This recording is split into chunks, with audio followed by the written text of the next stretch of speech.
Hello teachers, learners, and parents. Sir Jeff po, at your service. Alam nyo ba na meron tayong website na tinatawag na DepEd Commons? Ang DepEd Commons ay binuo upang gawing accessible ang pagtuturo at pag-aaral dito sa ating bansa gamit lamang ang inyong mga smart devices gaya ng cellphones, tablets, at computers. Dito ay maaari nating ma-access ang iba't ibang learning materials mula sa Department of Education. Meron itong mga interactive materials, electronic self-learning modules, at instructional video lessons mula sa DepEd TV na tiyak na makatutulong sa pag-aaral ng mga mag-aaral galing ka man sa public o private school. Walang problema dahil welcome ang lahat dito. Para ito sa mga guro, magulang at mga mag-aaral mula sa kinder hanggang grade 12, alternative learning system o ALS, at pati na rin ang special education. At huwag kang mag-alala dahil kahit walang load ay maaari mong ma-access ang mga learning materials. Tama! Libre ito. Ang kailangan mo lamang gawin ay i-on ang iyong data at buksan lamang ang iyong browser at i-type ang commons.deped.gov.ph. Alam na ba ng iyong mga kasamahang guro o mag-aral ang tungkol sa DepEd Commons? I-share mo na ang video na ito upang matuto rin sila kung paano gagamitin ang DepEd Commons sa mabilis at napakadaling paraan. Muli, ito po si Sir Jeff at kita-kits po tayo sa DepEd Commons. Paalam!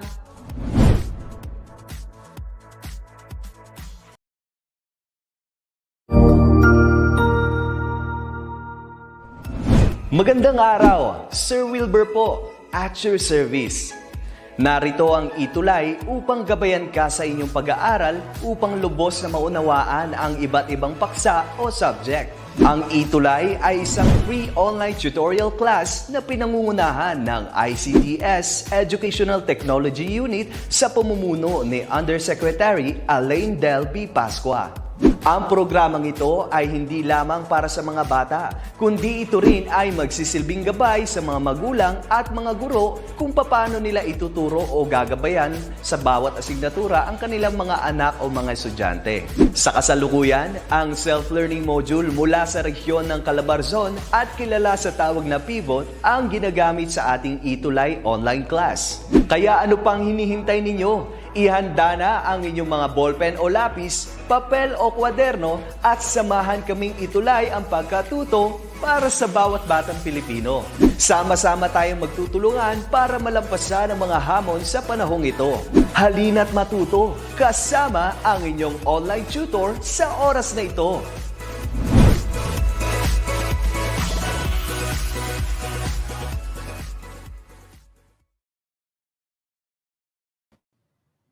Yes, hello! Salamat po, Sir Wilbur at Sir Jeff, mga poging people ng DepEd Edtech Unit. Nilulupit! Mababangisa ng mga intro natin dyan. Thank you very much po. And yeah, tama po, magtulungan po tayo, supportan po tayo sa ganitong mga pagkakataon.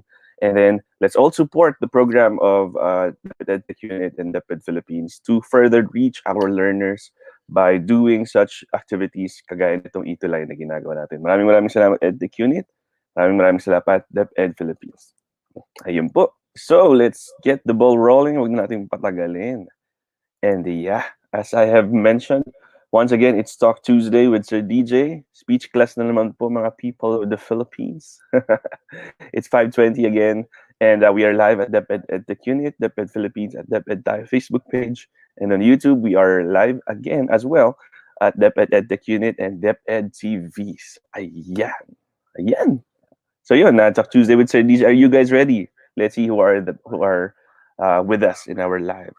So yun po, Rebelita Julian Martinez. Hello, ma'am. Good evening. Good afternoon. Sasing Bueza. Hello po, ma'am. Sasing Bueza. Ariel De Los Santos present po. Yan, Lods.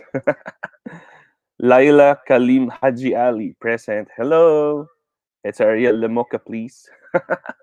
Sige, sir. PM lang. PM sent. Alright, so ayun po. Talk Tuesday na naman. And you know what, guys?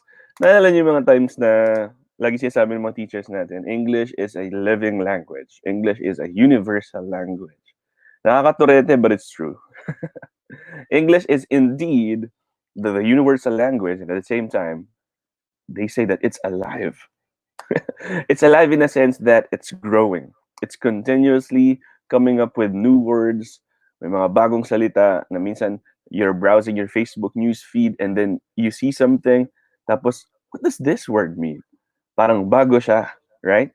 And that's because probably of the generations of coming, no? Kaya napapansin nyo rin, no? Merong three letters na mainit ngayon ng generation. So, generation X, Y, and Z. So, may mga ganun, may mga Gen X and Gen Z is better than what generation or whatever. Well, that's because there are differences, there are gaps. So bago pa tayo makarating sa kung saan-saang discussion, here's my question to everyone. How millennial are you? Gano'n nga ba tayo ka-millennial? Watching here from BCPM NHS City of Bogo, Bernadette Gibuena Tulingin. Hello po, good afternoon, ma'am. Good afternoon po, sabi ni Alma Castro. Good afternoon po, ma'am. So that's the question. How millennial are you? Gaano ka ka-lit? Gaano ka ka-in? Gaano ka ka-fit in this generation? Let's see together. Right? So here's what we're going to do. I will be showing you a certain new word or new statement or expression or whatever. And then you'll try to tell me what it means. Right? Usually, yung mga papakita ko sa inyo guys, mga bago. Yan. Sabi po ni Ma'am Laila Kalim Haji Ali, parang baby boomer ako. Well, that's okay. That's okay. Iba-iba tayo ng generation. Tanggap natin yan kung ano man po yan. Now, let's try. Kahit naman baby boomers or Gen X, Gen Y, Gen Z, or whatever, we should be aware and updated of statements that we see online especially. Kasi malay natin ano na ba ibig sabihin ng mga salitang ganyan, right? But mind you guys, there will be no foul words ngayon. Kasi minsan may mga bagong words na foul, but let's talk about them in the next speech classes. Ngayon, iba muna. Wholesome muna tayo ngayon. Alright. So, papakita ko, try to guess it. Ano kaya ibig sabihin nun? Probably yung iba sa inyo, kahit kagaya ni Ma'am Laila, baby boomers, nagagamit rin yan. For sure. Minsan yun na rin nagamit yan. Okay? Ready? Kung ready na tayo, mag-thumbs up tayo sa comment section. Tingin nga. Sino ang game sa ating mini activity? Ayan, thumb up na raw si Ma'am. Game na po si Ma'am Laila. Ready na raw siya. What about the others, ha? Ako lang ba? Kami lang ba ready? Ano? Let's go. Alright, so yun na po. May mga comments na tayo dyan. Gaano nga ba tayo ka-millennial? Pero guys, na-experience nyo na ba yun? I myself have experienced that when I'm browsing something on Facebook and then, or maybe talking to my students, tapos they will say things like LOL.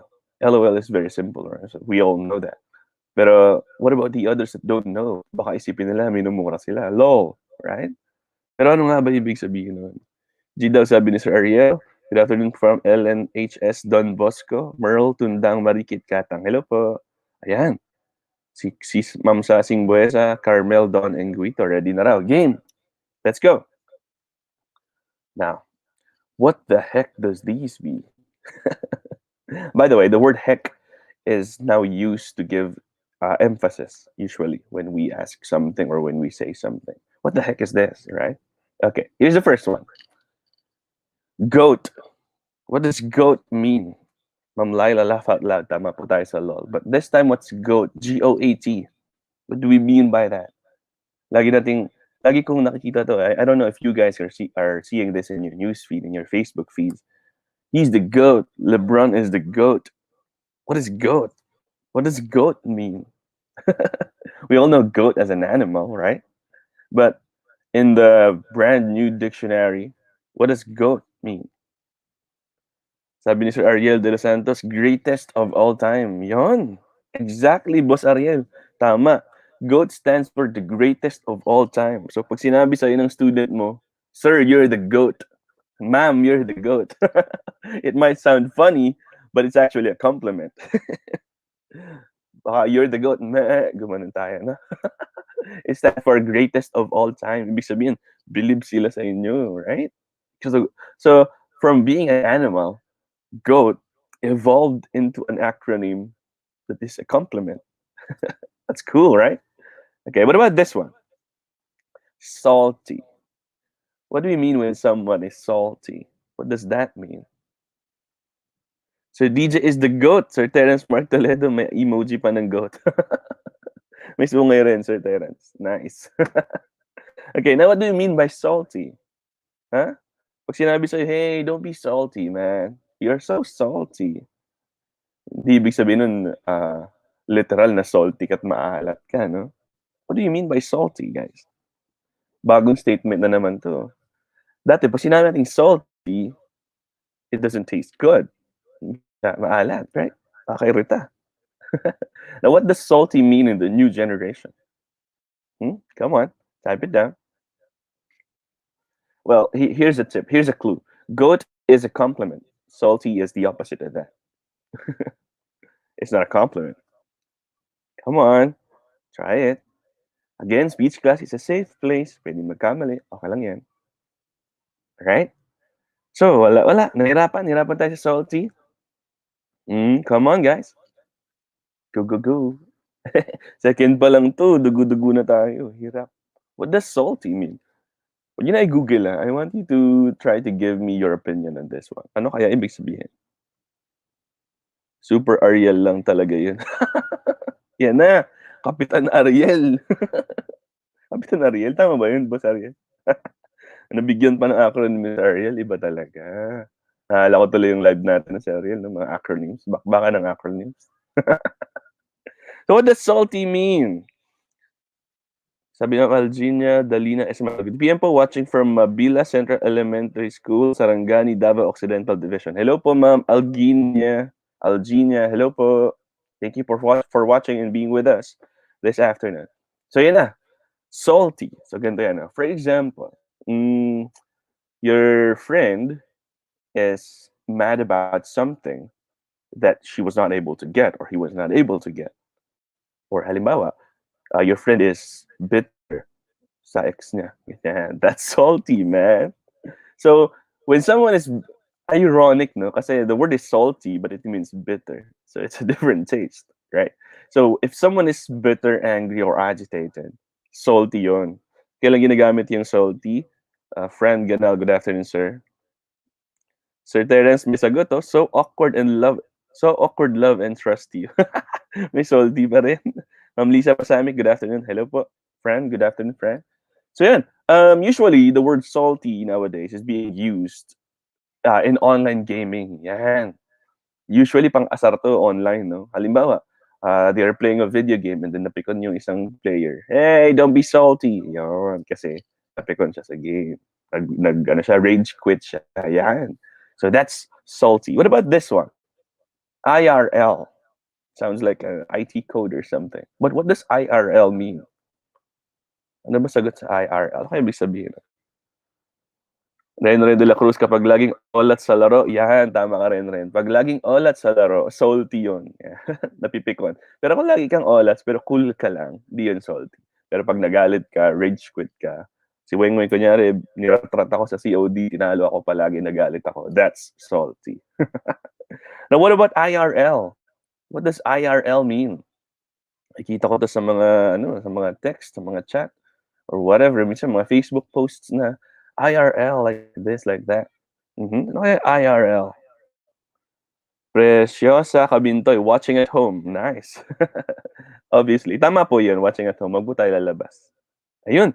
Sabi ni Richard Valentin, in real life. Sabi ni Christine Abad, in real life. Alma Castro, tama, in real life din. Ma'am Lynn Escoto, in real life. Laila Kalim, in real life. Leia Rewel Beyond, good afternoon. Good afternoon po.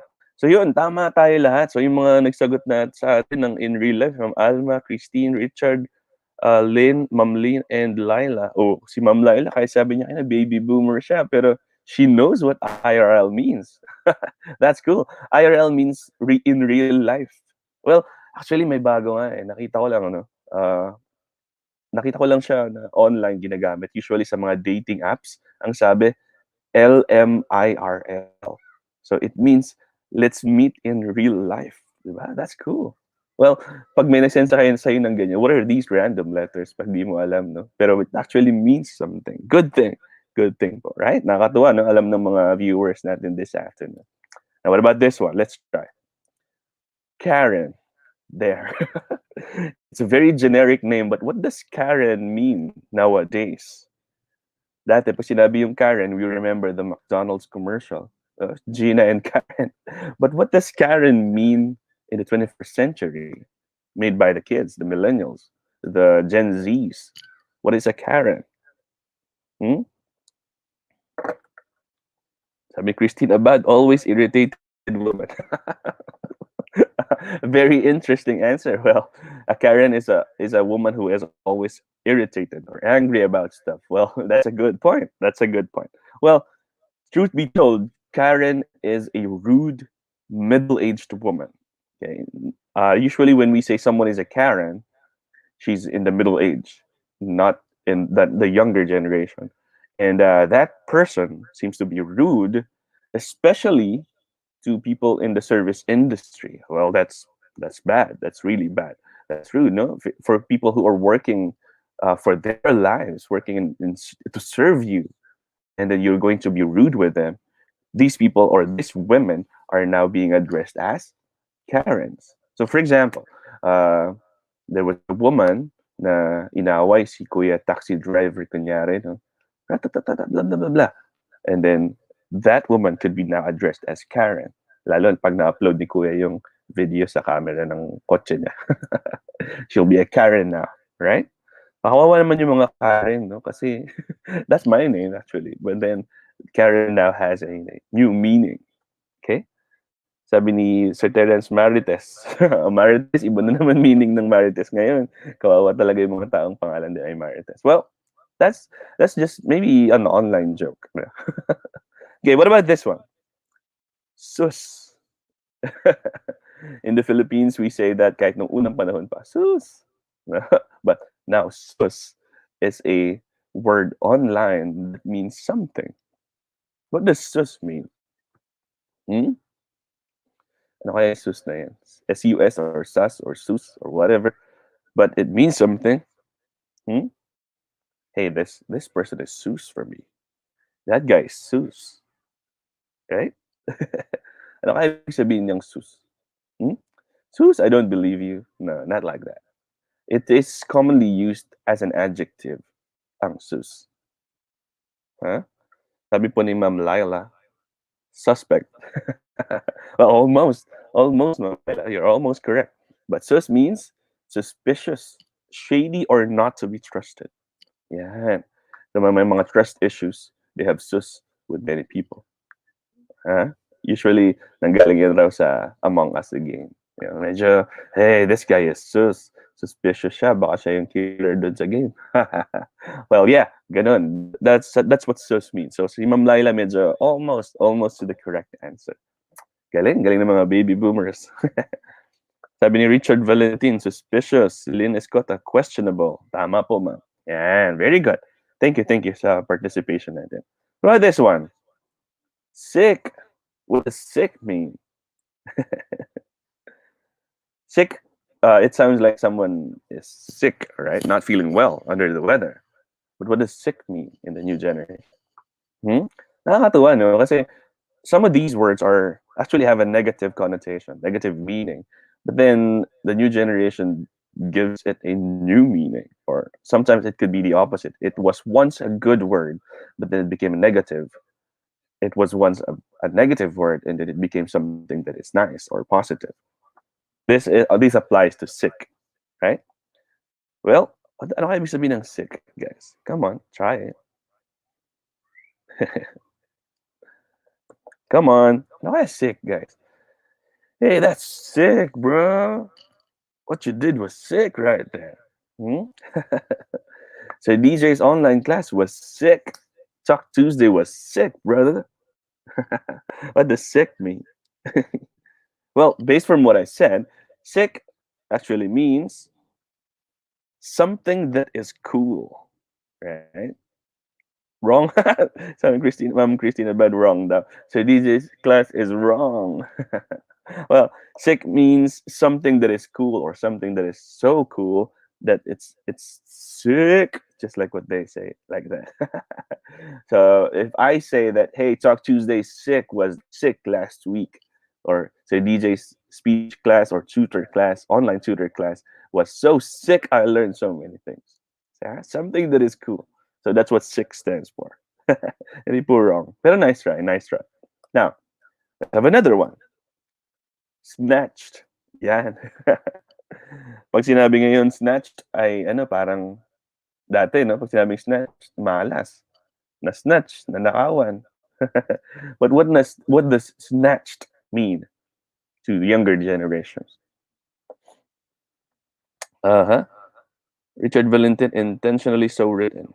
Hmm. Sir Hamil, hello, Sir DJ Santiago. Yeah, number one fan here. Sir Hamil, hello. What's up, what's up? And related happy birthday kay Mamen. Sarap, sarap. Shoutout kay Mama ni Boss Hamil. Sarap magluto ng crispy pata. Now, what does snatched mean? Ayan, sir, come on. Sabi ni Ma'am Alma Castro, naku sir, bagsak ako sa speech class na ito. Haha, this speech class is sick. Thank you, Ma'am Alma. But you're doing actually a good job. May mga nasasagot ka, Ma'am Alma. Very good, very good. So what does snatched mean? Oh, halimbawa, if I'm going to use it in a sentence, sabi ni Ma'am Lina Scotto, eager. Nice try. If I'm going to use it in a sentence, it will go like this. For example, si Sir Hamil was wearing a cool jacket. So I will tell him, bro, your jacket is snatched. Steal, sabi ni friend Ganel. Steal daw. So pag sabi ko, Sir Hamil, your jacket is snatched. Nakaw yan. Stolen yan. Christine Abad, slaying. Well, yeah, almost slaying. When we say snatched, something looks good and fashionable. Ayan. So take a look at these two women in my picture right here, in my slide right here. Their outfit is snatched. Ibig sabihin, it looks good on them. It's fashionable. Tama yung slay. Boss Hamil, yan. Slaying, sabi ng Christina Bat. So tama. Ano yan? Pagka snatched means, wow, you look cool. Bagay sa'yo, astig bagay. Yung damit mo, outfit mo, astig, snatched. Yeah, your OOTD is snatched. Ganon, right? Good, good. Dope! Dope! Sabi ni Jester. Jester sa Gitaw, LPT Fabulous. Yan. Dope daw, no? Dope is another brand new word. Before, dope means, something that you intake illegally. But now dope means cool. Yan, correct. Very good, very good. Fierceness. Yan. Sabi ni Ma'am Lynn. Hello, Ma'am Lynn. Eto, what about this? TBH, yan. Dali niyan. Feature broadcaster. No, joke lang. What does TBH mean? Ito alam nating lahat to. TBH, another acronym, another weird acronym. So, for example, you're talking to your friend and you said, you know what, TBH, here's what I want to say. Yeah, ano kayang TBH na yan? Christina Band, to be honest. Hamil Carvajal, to be honest. Ma'am Laila, to be honest. Yan. Renren de la Cruz, to be honest. Yun, sumagot to. Bangis to. To be honest, yan. Tama tayo sa mga answers natin. Very good. Diba? Easy. Alam natin. TBH means to be honest. Well, actually, dati di ko alam yung TBH. No? Di ko alam ibig sabihin. Bigla, nabasa ko, hey, what does TBH mean? Diba? If you don't know these words, real talk, you look stupid. Especially to the younger ones. Now, what about this? Curve. Bro, it's curve. What about curve? What do we mean by curve? Tama po. To be honest, tama yung mga sagot natin. Ma'am Lynn, Ma'am Ea, Sumatra, Angel Flores, tama. To be honest, Christina Bad, sexy. Curve. Pwede. Galing ah. Ulitin na. Sexy daw kapag curve. Good. All right. Well, actually, curve is to reject someone romantically. Dati, ang term natin yan, busted. Right? Busted ka na naman, bro. Hindi, ngayon iba na. To curve means to reject someone romantically. Ghost. Iba yung ghost. Kasi yung ghost yung hindi mo na siya papansinin. Curve means to maybe obviously reject someone romantically. Based on my research, galing to sa pagdadrive. If you see something that you don't like, you make a curve. Yun, so, mali. Pero nice try, no? Kasi actually, yung curvy na statement, bago din eh. Pag sinabing curvy, parang yun, may curves yung katawan, sexy. So yun, curve is to someone romantically. So pag sinabi mo ngayon sa naniligaw, say, hey, I'm sorry but I'm curving you. Oh, man. It has another meaning. Magigets mo na ngayon. Okay. Good work, good work. Thank you sa participation, guys. Salamat, salamat. Okay. Now, let's settle this. No matter what generation you come from, different life experiences create generational subcultures. So, dahil iba yung buhay niya sa buhay mo, sa buhay natin dati in the past, mga baby boomers, mga 90s kid, mga millennials, Gen Zs, iba-iba tayo ng na experience. And because of that, nagkaroon ng generational subculture. So iba-iba na tayo ngayon.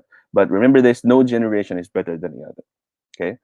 Some statistics may show that Gen Zs appear to be more educated than people in the past. Well, that's because they have the opportunity.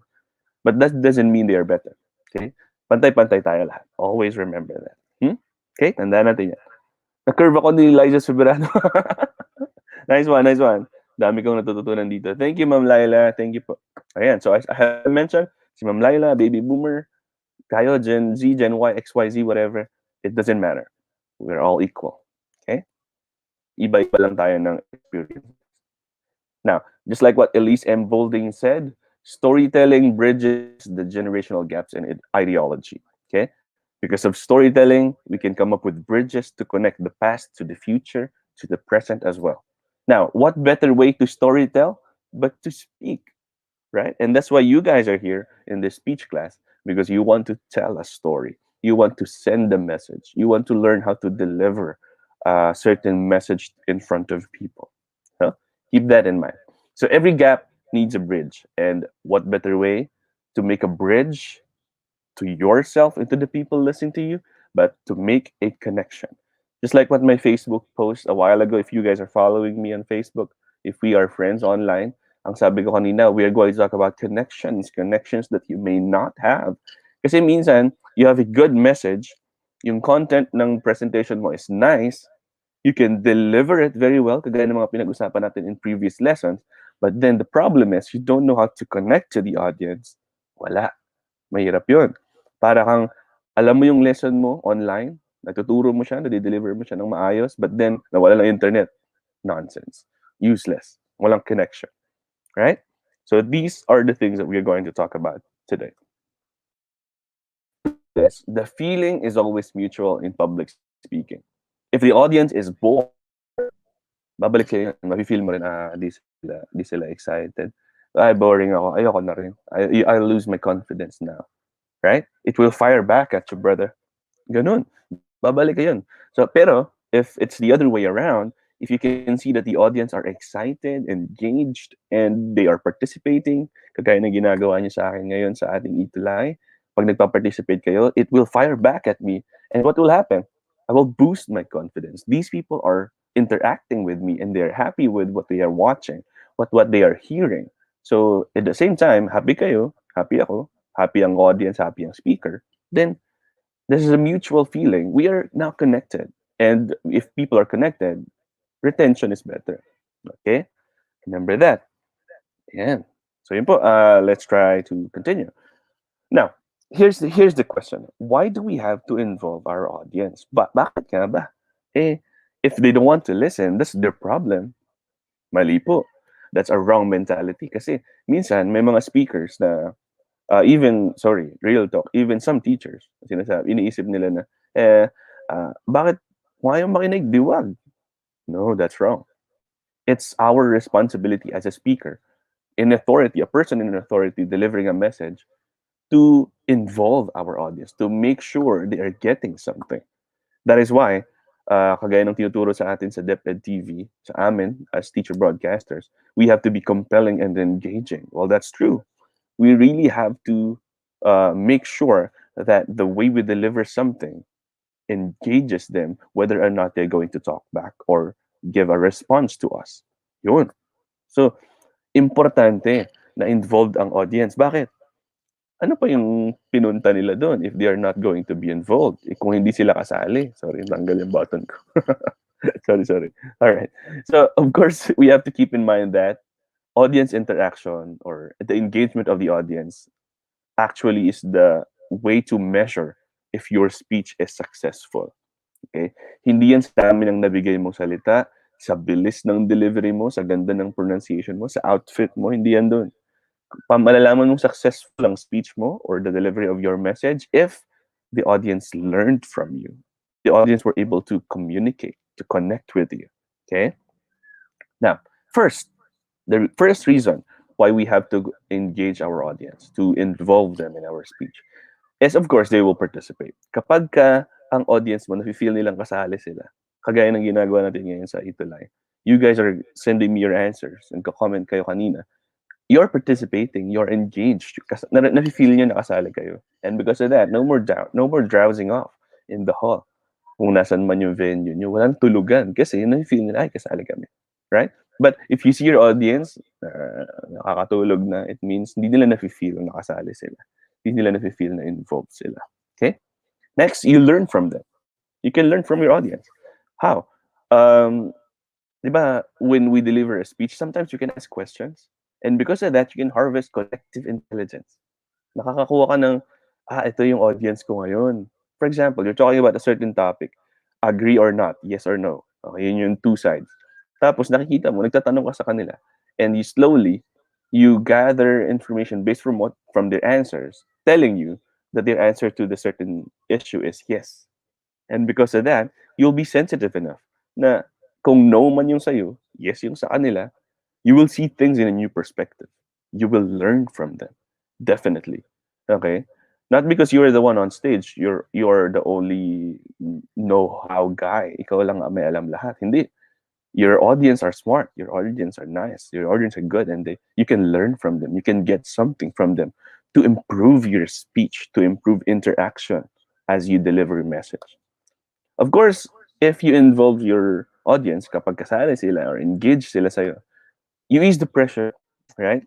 Imagine you're on stage, you're the only guy on stage. Of course, it can be very lonely, right? Ikaw lang mag-isa dun, salita ka. But if they are interacting with you, kagaya nito, example, imagine, we are in the speech class and no one is answering my questions. Lalo ako nape-pressure kasi walang kausap, walang nagre-reply. It's a lonely place, right? But because you guys are there interacting with me, okay na. Hindi na pressure, parang chill na, masarap na magkwentuhan, right? The same thing happens if you deliver a message, okay? And because they are involved, they are engaged, no? Nafe-feel nila na they have ownership of what they have learned in your speech. Ay, at tinututunan ko. And because ito yung natutunan ko, this is what I learned, this is my learning, and I have to do something about it. Kailangan may gawin ako, especially kung yung speech mo ay persuasive, right? Good. Here's another reason. They feel heard and valued kapag kasali sila. Tandaan natin, guys, ang audience natin ay tao rin. They're not potatoes, right? They're not chairs or whatever. You have to help them feel that they are a part of what's happening, right? Hindi pwedeng ikaw lang ng ikaw. Still watching and listening here from Bogo City Division. Hello po, Ma'am Bernadette. Yan. So yeah, if you are connected to them, it makes them hungry for more information. Kapag nararamdaman nila, ay, kasali kami dito, nararamdaman ko, masaya. Gusto nilang lalong makinig at gusto nilang lalong may ma-receive na information. Unlike if you are just talking, blabbering nonsense on stage na wala nang may pakialam sa'yo. Wala. Nonsense na yan. Okay? Now, how can we connect to the audience? That's the big question. Paano nga ba? Sabi mo sa amin, Sir DJ, there needs to be a connection. Pero ang tanong is how? Okay, here's my first tip. Refer to what they already know. The hashtag relatable thing, totoo yan. Pansinin nyo guys, no, kapag you're browsing on Facebook, tapos may nakita kang relatable post, matatawa ka eh. Mag-interact ka, mag-comment ka, ilalike mo, share mo, right? Then, meron na connection. And the same thing happens in public speaking. Okay? If people are listening to what they already know, they won't feel left out. Maramdaman nila, uy, alam ko to na-experience ko na to right? So ano kayang ginawa niya sa experience niya compared to what I did in my experience, right? You always have things easy and relatable for them, okay? If you do that, makukuha mo yung tiwala ng audience at mafe-feel nila, ay, he had the same experience. Ay, alam niya rin yun, alam ko rin yun. They will feel closer to you. That's one way to connect. Here's another way to connect to your audience. Walk. Walk the talk, of course. Alam natin yan. Pag sinabi mo, gawin mo. But now I'm referring to actually walking. Kagaya ng previous lessons natin sa speech class. Walk but not loiter. Maglakad ka pero wag ka maglibot-libot dun. Okay? Don't hide behind walls. As I've mentioned, what are walls? Ito yung mga barriers na ginagamit mo on stage para takpan yung sarili mo to make a division between you and your audience. Pag nakaganyan ka, nakaganon ka, or you're standing in the podium, tapos behind the podium rather, tapos nakaharang yung podium sa'yo, yun yung wall. Don't hide behind it. Mafe-feel ng audience kapag lumalapit ka sa kanila. Kahit upstage lang, kahit hindi ka bumaba sa tabi ng mga seats nila or what. Kahit upstage lang, lumapit ka lang ng konti sila sa kanila, they will feel that you are getting close to them. You're trying to reach them. Distance, physical distance, mafe-feel nila, ay, lumalapit siya. Siguro may gusto talaga siyang ibigay na importante.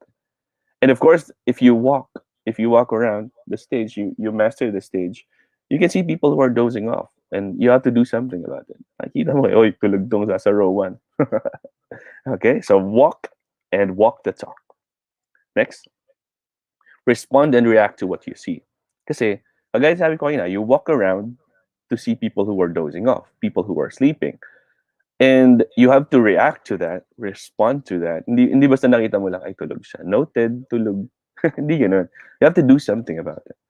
Don't be focused on what you're delivering per se. Hindi yung sayo lang. Don't be, of course, you have to be focused on your message. Yeah. The way in your delivery. That's true. But you also have to be aware of what's happening in the room. Right? Kasi, pag nakikita ng audience na niraratrat mo lang sila ng information, sabi ka lang na sabi ng kung ano-anong details or whatever, they might think that you only care about what you're saying. You don't care about them. Caring means connecting, right? If you see that people are having fun or not having fun, do something about it. React to what's happening. Kailangan may gagawin ka. Kasi sabi ko nga before, you are the person in authority. The moment you stand on stage, you become the leader of the session, right? So you have to show care to them and connect to these people. Next, tell a story. They'll love it, right? Guys, people love to listen to a story. Hindi dahil chismosa tayo, but because it's part of our DNA. People by nature love to listen to other people's experiences. Okay, every day we listen and tell stories. Wait, Ma'am Laila, ayan, watching pa rin from Zamboanga, Sibugay Division. Hello po, Ma'am Laila. So, if you tell a story, it makes the audience listen better and remember more. Kasi nafe-feel nila na organic si kuya, si ma'am, si sir. Kapag ka nakikinig sa kanila, parang buhay siya. Meron siyang experience. But remember this, guys. Not too much. Kagaya ng sinabi ko dati. Everything should be done in moderation. If you tell a story, kung naman yung mula umpisa hanggang huli, buhay mo na yung kinuwento mo. Right? You also have to focus to the audience and to the message that you're delivering.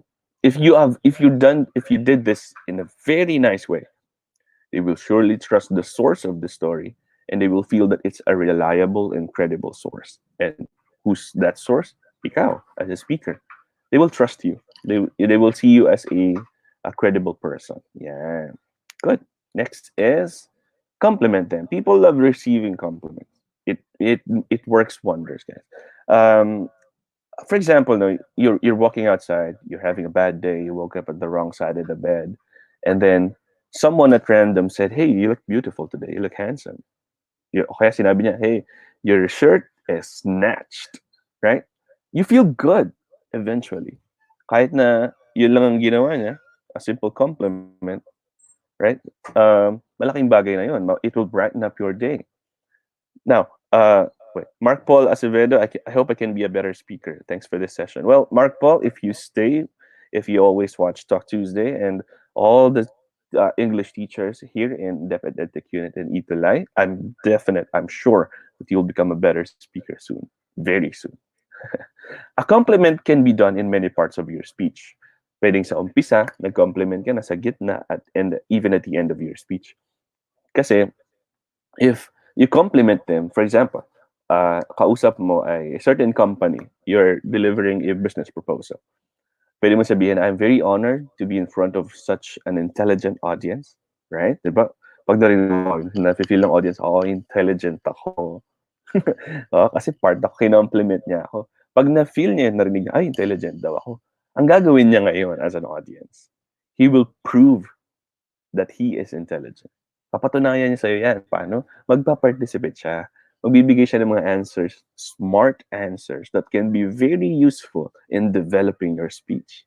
Right? People love receiving compliments kasi it will feel a bit warm. Parang, sarap sa feeling. Ganun. Ganun yung nafe-feel nila. And kagaya ng sinabi ko, they will prove to you that your compliment about them is true by participating, giving smart answers. Next, make it personal. Kagaya sabi ko yan, tell a story, make it personal, but not too personal. Ha? May limit pa rin. Lagi may red line. Okay? People bond with you, not the presentation. When you go there, when you stand on stage, ang pinakikinggan nila yung message mo, but they are connecting with you. Ikaw, as a person, tao. Sa'yo sila gumagawa ng bond. A bond that will help them remember what you told them. A bond that will keep the information here. Yun. If you make things personal, parang you tell them that this message or this speech is feels very personal to me because of this, blah, blah, blah. It will make people feel closer to you.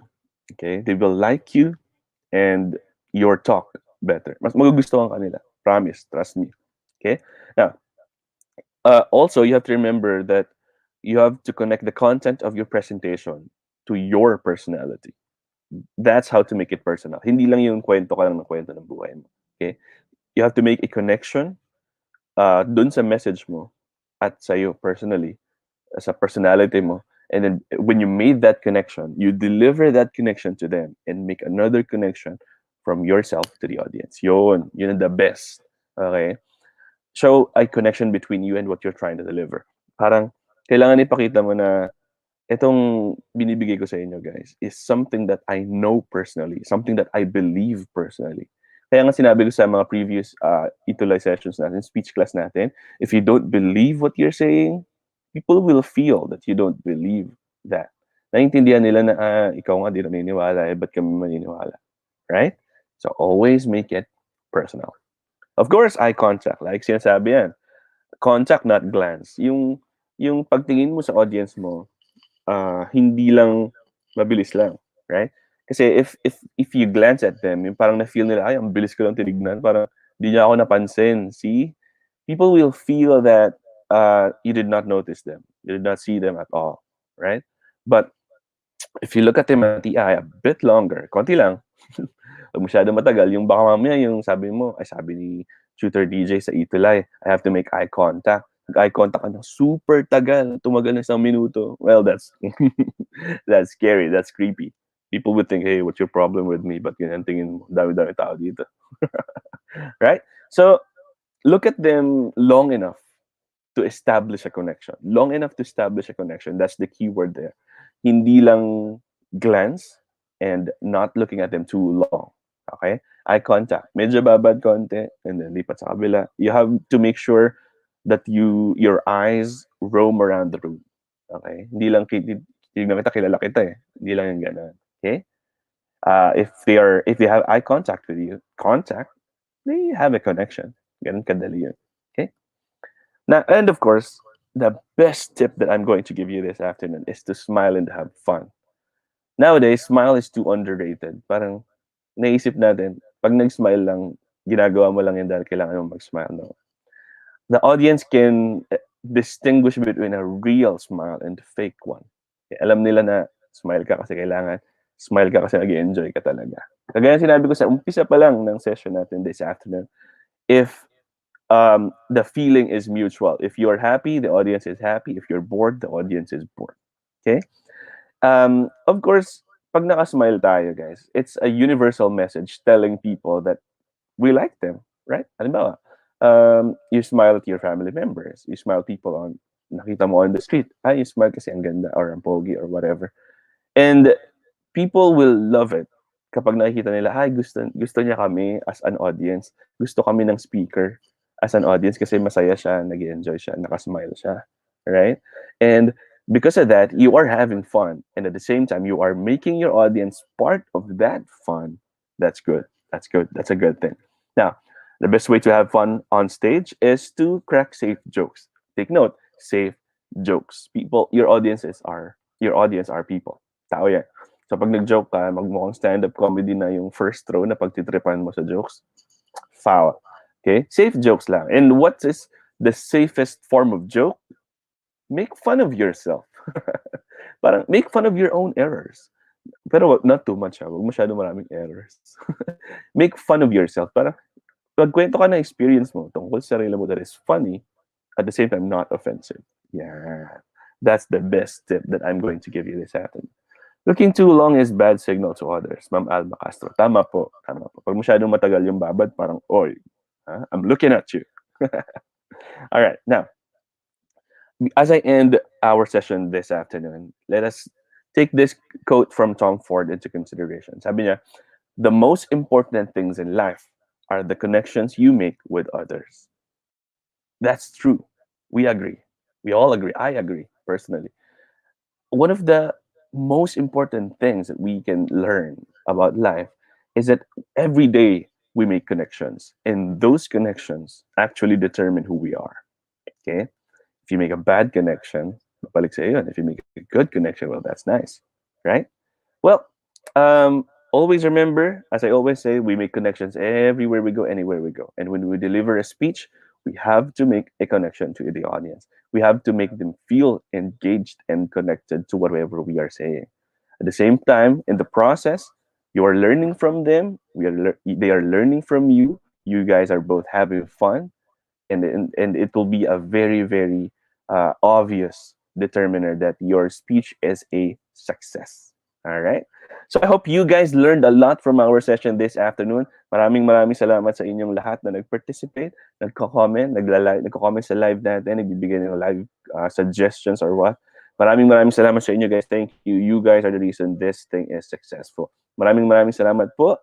And as I always say, never stop learning because life never stops teaching. Keep safe and see you in the next Talk Tuesday. Ingat kayo lagi, guys. Bye. Thank you.